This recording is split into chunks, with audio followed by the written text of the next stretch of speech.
अगर पुलिस ने किसी को बेवजह हिरासत में लिया, जेल में बंद किया तो 25,000 रुपए रोज का हर्जाना देना पड़ेगा। जी हां, आप बिल्कुल ठीक सुन रहे हैं। हाईकोर्ट के इस फैसले ने, हाईकोर्ट के इस आदेश से पूरे देश में एक नई उम्मीद की किरण जगी है। लोगों को लगा है कि अब किसी को बेवजह हिरासत में लिया जाएगा तो पुलिस वाले की इस गलती की वजह से हर्जाना देना पड़ेगा। आपको बता दें कि इस देश में गरीब, दलित, पिछड़े, किसान, आदिवासी और अल्पसंख्यक समाज को, खासकर मुस्लिम समाज को आजकल ज़्यादा टारगेट किया जाता है। ये सबसे बड़ी खबर है जो मैं आपको बताऊंगा। बिहार में एक अजब ही खेल चल रहा है। क्या बिहार में सब कुछ ठीक नहीं चल रहा है? क्या उपेंद्र कुशवाहा के बेटे को फंसा दिया गया है? क्या वो मंत्री पहले भी बने थे, दोबारा बने हैं? क्या वो एमएलसी नहीं बन पाएंगे? इस पर भी बात करूंगा। खान सर को जमानत मिल गई है, अब उनकी गिरफ्तारी नहीं होगी। रोशन आनंद को जमानत टल गई है, उनको भी जमानत मिलनी चाहिए थी। तमाम बिहार के जानकार जानते हैं कि ये दोनों लोग, एक यादव समुदाय से, एक मुस्लिम समुदाय से हैं। ये दोनों लोग कम पैसों पर गरीब बच्चों को पढ़ाते थे।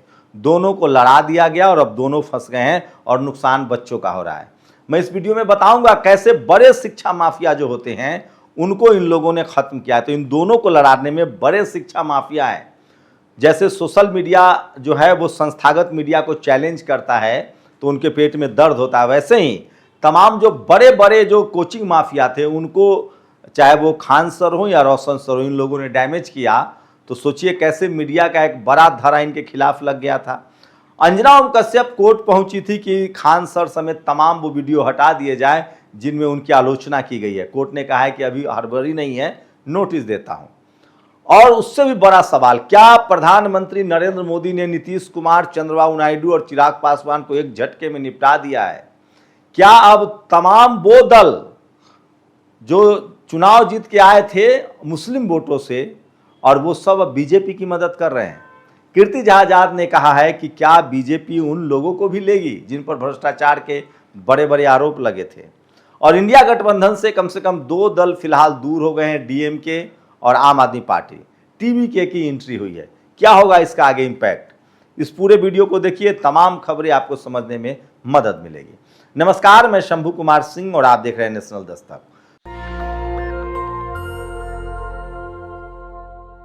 सोचिए, बीजेपी के 7 सांसद, राज्यसभा सांसद जो है बढ़ जाते हैं राज्यसभा में। आम आदमी पार्टी के 7 सांसद बीजेपी में चले जाते हैं। अब ममता बनर्जी की सरकार थी। सोचिए कौन लोग हैं ये वो सारे सांसद, 22 और 50 विधायक, ज्यादातर जनरल कैटेगरी के हैं। आम आदमी पार्टी के भी सांसद ज्यादातर जनरल कैटेगरी के हैं। सवाल इन दलों के नेताओं से भी है। सोचिए, ये वो नेता हैं जो अच्छे दिन थे तो केजरीवाल के साथ थे और जब बुरा समय शुरू हुआ तो ये सब बीजेपी में चले गए। क्या ये समाज के कभी सच्चे हितैषी हो सकते हैं? इसका मतलब है कि इनका अपना स्वार्थ बड़ा है। मैं इसीलिए इस देश के लोगों से कहता हूं कि आप सड़कों का नेता चुनिए, पैसा देखकर, गाड़ी देखकर अमीर लोगों को मत चुनिए। जब आपकी बारी आएगी लड़ने की तो ये सारे अपने हित बचाने चले जाएंगे। इसलिए संजय सिंह ने एक बार कहा था कि मुझे इनकम टैक्स ईडी दे दीजिए, मैं बीजेपी के अध्यक्ष को भी इधर मिला लूंगा। तो क्या ये सारे नेता इनकम टैक्स ईडी से डरे हुए हैं? इन्होंने मोटा भ्रष्टाचार कर रखा है, माल कमा रखा है, इसलिए अपने पार्टी के साथ भी धोखा कर रहे हैं। आखिर ऐसा क्या हुआ? ऐसा एकाएक क्या हुआ कि ममता बनर्जी और अभिषेक बनर्जी खराब हो गए? अभी तो आपको टिकट मिला था, अभी तो आप सांसद बन रहे थे, चुनाव लड़ रहे थे। तो ऐसे नेताओं पर नजर रखिए। और ये लोकतंत्र है, जनता को इनको पिछले चुनाव में जवाब देना चाहिए। और सवाल यह है कि जो बीजेपी चाल चरित्र और चेहरे की बात करती है, जिन पर सब लोग भ्रष्टाचार के आरोप लगाते थे, वो सब के सब उनकी पार्टी में तैयार है आने के लिए। लेकिन बीजेपी इस बार थोड़ा अलग गेम खेल रही है। कह रही कि हम आम आदमी पार्टी के तो 7 सांसदों को ले लिए थे, टीएमसी वालों को सीधे नहीं लेंगे। अब सब अपना अपना दल बना रहे हैं, जैसे शिवसेना का टूटा था। तो मैं फिर कह रहा हूं, ये नेता कम से कम अपने दल के प्रति नहीं ईमानदार है तो ये जनता के प्रति क्या ईमानदार होंगे? और जो लोग, सोचिए, लेकिन गलती सिर्फ इन नेताओं की नहीं है, गलती तो आम आदमी पार्टी और ममता बनर्जी भी की है, जिन्होंने ऐसे लोगों को, मैं फिर कह रहा हूं, लोकतंत्र में जब तक जमीन के लोग नहीं आएंगे। लालू यादव कभी समझौता नहीं किए, नीतीश कुमार ने हमेशा गठबंधन की राजनीति की, अपने आदर्शों को नहीं छोड़ा। रामविलास पासवान जी, शरद यादव, करुणानिधि अभी भी स्टालिन अपने आइडियोलॉजी के नेता चुन रहे हैं। तो ममता बनर्जी और आम आदमी पार्टी से ये सवाल भी पूछा जाना चाहिए, साथ ही जनता को इन नेताओं से भी पूछना चाहिए। और इसका तो मतलब साफ है कि जो नेता सीधे सत्ता के साथ रहना चाहे, जब ममता बनर्जी की सत्ता थी तो उनके साथ थे, जब आम आदमी पार्टी की सत्ता थी तो उनके साथ थे, अब वो सब सत्ता के साथ बीजेपी में चले गए हैं, इसका मतलब इनको डर तो है, ये बात तो तय है। इसको समझने के लिए किसी रॉकेट साइंस की जरूरत नहीं है। सोचिए, आज बिरसा मुंडा जी का शहादत दिवस है, उनको नमन है। अंग्रेजों के खिलाफ लड़े और अंत में जेल उनको डाल दिया गया। सोचिए, सिद्धो कान्हो, तिलका मांझी, भगवान बिरसा मुंडा, क्या इन लोगों ने इसी दिन के लिए शहादत दी थी? चंद्रशेखर आजाद, भगत सिंह ने इसीलिए शहादत दी थी कि लोकतंत्र का मजाक उड़ा दिया जाए। और कांग्रेस वाले नेताओं का तो पूछिए मत, उनके नेताओं को तो बिकने का सबसे ज्यादा खतरा रहता है। आखिर में बिगाड़ के डर से ईमान की बात न बोलो। मध्य प्रदेश के फिर विधायकों को ले जाया जा रहा है बेंगलोर, मतलब राज्यसभा के चुनाव में भी ये जमकर क्रॉस वोटिंग करते हैं। सोचिए, बिहार में भी किए थे। खबर बिहार से ही उड़ते उड़ते आ रही है। खबर यह है बिहार से कि उपेंद्र कुशवाहा जी के बेटे का अब तक नामांकन नहीं हुआ है। वो उनको 6 महीना के अंदर राज्यसभा या विधान परिषद या विधानसभा जाना है। अब एक ही रास्ता बचता है कि शायद उनको गवर्नर जो है वो मौका दें। वही पटना में खान सर का मुद्दा जो है वो बड़ा मुद्दा बना हुआ है। खान सर वाले मुद्दा में ये मुद्दा है कि अब लोगों को समझ में आ रहा है कि रोशन आनंद और खान सर के बीच जो लड़ाई पैदा की गई, खान सर भी जेल चले जाते, अब तो उनको जमानत मिल गई, रोशन आनंद जेल चले गए। इन दोनों को, एक अल्पसंख्यक समाज से, एक पिछड़े समाज से हैं, इन दोनों को लड़ाने में किसी का तो फायदा है? ये बड़ा सवाल, क्योंकि ये दोनों लोग गरीब बच्चों को पढ़ा रहे थे। तो बहुजन समाज के लोगों को हमेशा ये समझना चाहिए, और ये लोग अगर दोनों जेल में रहेंगे या दोनों की कोचिंग बंद हो गई तो गरीब छात्रों की पढ़ाई लिखाई बंद हो जाएगी, और यही तो जातिवादी लोग चाहते हैं। ये भी सबसे बड़ी खबर है जिस पर पूरे देश में चर्चा है, इसलिए मैंने कहा कि इसको आपको जरूर बताना चाहिए। इलाहाबाद हाईकोर्ट ने कहा है कि अगर आपने अब किसी को बेवजह बिना आधार के हिरासत में लिया और जेल में डाल दिया तो आपको कम से कम 25,000 रोज का हर्जाना देना पड़ेगा।